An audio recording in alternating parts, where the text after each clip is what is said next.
Now, we have already discussed this offense of culpable homicide as well as the offense of murder. Offense of culpable homicide is provided under section 100 and offense of murder is provided under section 101, that is 101 of the Bharatiya Nyaya Samhita. Corresponding to BNS, the Indian Penal Code, it is provided under section 299 of the Indian Penal Code and section 300 of the Indian Penal Code. Since we have already discussed all those essential ingredients of the culpable homicide and murder, then it becomes imperative to discuss the distinction between culpable homicide and murder.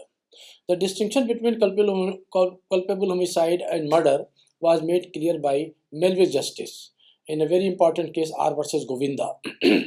In this case, the accused had knocked his wife down, put one knee on her chest, and struck her 2 or 3 violent blows on the face with the closed fist, producing sterilization of blood on the brain, and she died in consequence, either on the spot or very shortly afterwards.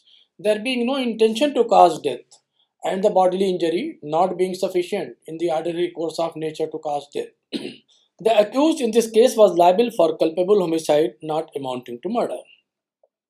For the purpose of comparison and bringing out the distinction clearly between section 100 and section 101 of the Bharatiya Nyaya Samhita, the issue may be put as follows. Number 1. Section 101 begins with the word except in the cases hereinafter accepted, culpable homicide is murder.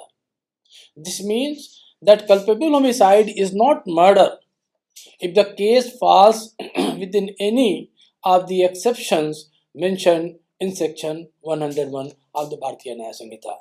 We are aware that section 101, that is the offense of murder, there are 5 exceptions enumerated under that very section, and the presence of any one of those very exception, the offense of murder will be mitigated to the offense of culpable homicide.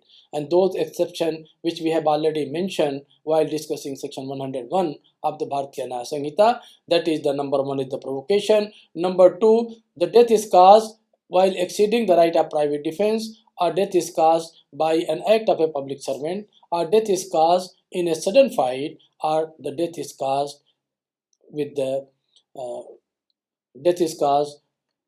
the consent. So number 2, whenever there is an intention to cause death, it would always be a case of murder unless the case falls within one of the 5 exceptions to section 101. The essence of distinction between class B of section 100 and class B of section 101 lies in the knowledge on the part of the offender that the person harmed is likely to die. The offense is murder if the offender knows that the particular person injured is likely, either from peculiarity of constitution or immature age or other special circumstances, to be killed by an injury which would not ordinarily cause death. The distinction is made clear by illustration B to section 101 of this Bharatiya Nyaya Samhita. Illustration B of section 101 provides A, knowing that Z is laboring under such a disease that a blow is likely to cause his death, strikes him with the intention of causing bodily injury. Z dies in consequence of the blow. A is guilty of murder, although the blow might not have been sufficient in the ordinary course of nature to cause death of the person in sound state of health. But if A, not knowing that Z is laboring under any disease, gives him such a blow as would not in ordinary course of nature kill a person in a sound state of health, here A, although he may intend to cause bodily injury, is not guilty of murder if he did not intend to cause death or such bodily injury as in the ordinary course of nature to cause death. This clause is intended to meet cases of enlarged spleen and liver, which may be easily ruptured by a blow of no great violence, in which case the degree of criminality depends upon the knowledge of the offender of these phases.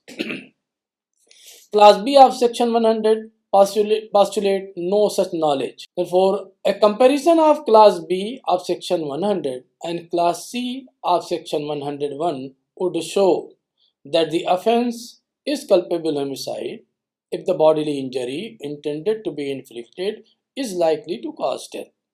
It is murder if such injury is sufficient in the ordinary course of nature to cause death. The distinction is fine but appreciable. The decision of most of the doubtful cases depend on a comparison of these two clauses. The word likely means probably. When the chances of a thing happening are greater than its not happening, we say the thing will probably happen. When the chances of its happening are very high, we say that it will most probably happen. An injury sufficient in the ordinary course of nature to cause death only means that death will be the most probable result of the injury, having regard to the ordinary course of nature. The expression does not mean that death must result. Thus, the distinction between Class B of Section 100 and Class C of Section 101 of the Bharatiya Nyaya Samhita would depend very much upon the degree of probability or likelihood of death in consequence of the injury. As Melville Justice has observed, practically it will generally resolve itself into a consideration of the nature of the weapon used. A blow from the fist or stick on a vital part may be likely to cause death. A wound from a sword in a vital part is sufficient in the ordinary course of nature to cause death. It may be pointed out that it is not so much the nature of the weapon used as the nature of the injury inflicted that would determine the difference here made. The weapon may be the same, but it may cause injuries of different proportions. It depends upon the constitution of the man, the part of the body injured, and the degree of violence used. Fifth, different Class C of section 100 and Class D of section 101 appears to apply to cases in which there is no intention to cause death or bodily injury, but knowledge that the act is dangerous and therefore likely to cause death. In this, the difference, there may be circumstances where the accused person neither had the intention to cause death nor having the knowledge that the act is likely to cause death. But he happens to do a dangerous act, and this dangerous act is made a distinction as a fifth distinction in culpable homicide and murder. Both clauses here requires knowledge of the probability of the act causing death. Clause D of section 101 requires knowledge in a very high degree of probability. The following factors are necessary: that the act is imminently dangerous, that in all probability it will cause death or such bodily injury as is likely to cause death, and that the act is done without any excuse for incurring the risk. Whether the offense is culpable homicide or murder depends upon the degree of risk to human life. If death is likely result, it is culpable homicide. If it is the most probable result, it is murder. For example, furious driving and firing at a mark near a public road are cases of this description. Where a man drives a buggy in a rash and negligent manner or furiously along a narrow crowded street, he might know that he was likely to kill some person, but he might not intend to kill anyone. In such a case, he would be guilty of culpable homicide unless it should be found as a fact that he knew that this act was so imminently dangerous that it must in all probability cause death or such bodily injury, etc.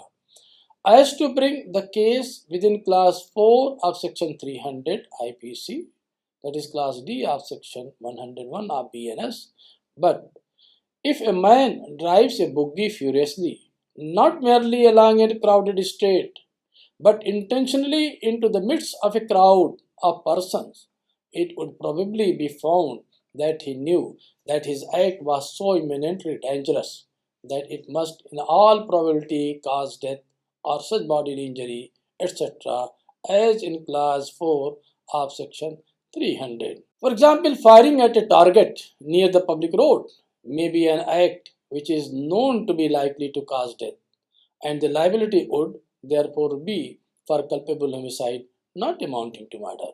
But firing in a crowd of men would be an act which must be said to be known as imminently dangerous act, and if the act was done without any excuse for incurring the risk, the liability would be for murder.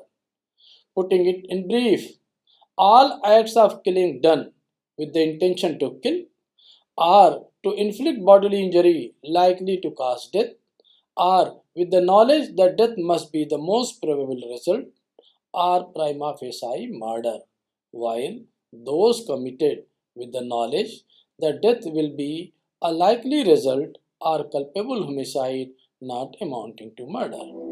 Thank you.